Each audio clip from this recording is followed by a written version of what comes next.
اما وانك عزيزي المشاهد شاهدت مباراه اليوم، فبالتاكيد شفت المشهد بتاع القاء الزجاجات المياه.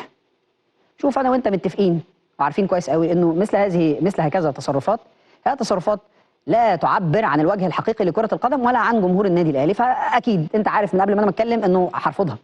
امال ازاي بس؟ ما انا هقول لك ازاي. مش سالتني السؤال؟ لا بس اجاوب بقى سيادتك. طبعا اجاوب سيادتك. طبعا.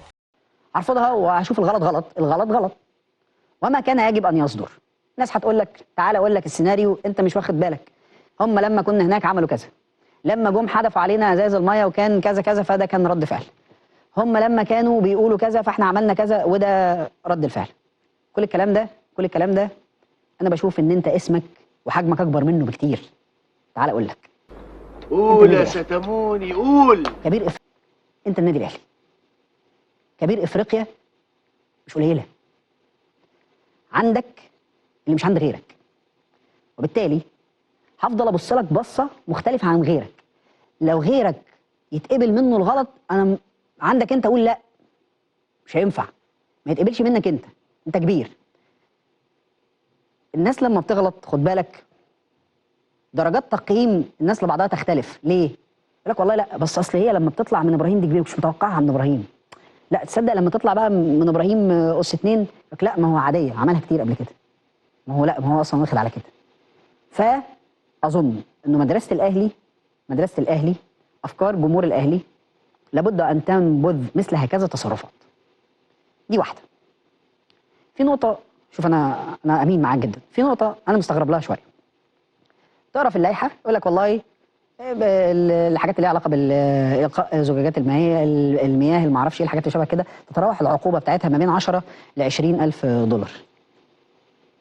فالاهلي هيتعاقب وهي خساره ماديه مش كويسه ومش في مصلحتك، لان انا وانت سامعين ايه؟ ايوه الاهلي عنده مشكله في التجميع بتاعت العمله، وبالتالي انت ما ساعدتش فريقك رغم انك متاهل ورغم انك جامد ورغم انك بطل افريقيا وسيد افريقيا. فليه اعمل دي؟ كنت اقدر اعديها. النقطه بقى اللي انا مش فاهمها اكتر انه في ناس بدات تتبرع بالعقوبه. يعني بدات تتبرع بالعقوبه بمعنى ايه؟ تتبرع بالتوقع بالعقوبه. فيقول لك عجبكم كده، وتشوفها بقى في كده، عجبكم كده الاهلي هيلعب من غير جمهور. ايه يا عم خد بس تعالى مش.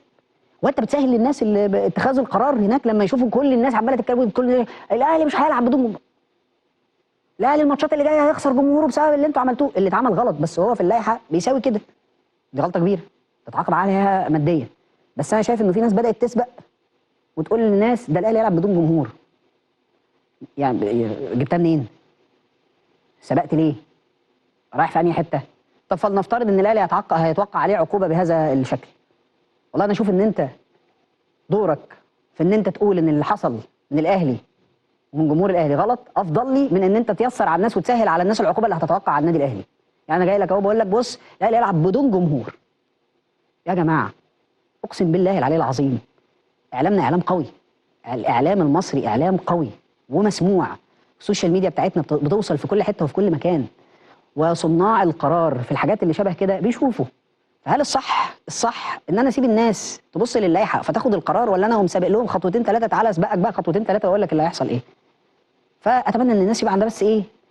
الفكره دي، الناس يبقى عندها الفكره دي، تتوقع العقوبه زي ما تتوقع. ولو حتى توقعت الى اقصاها وهي موجوده في اللائحه انت غلطان، بس انا ما اسبقش بيها، ما يبقاش ده منطق.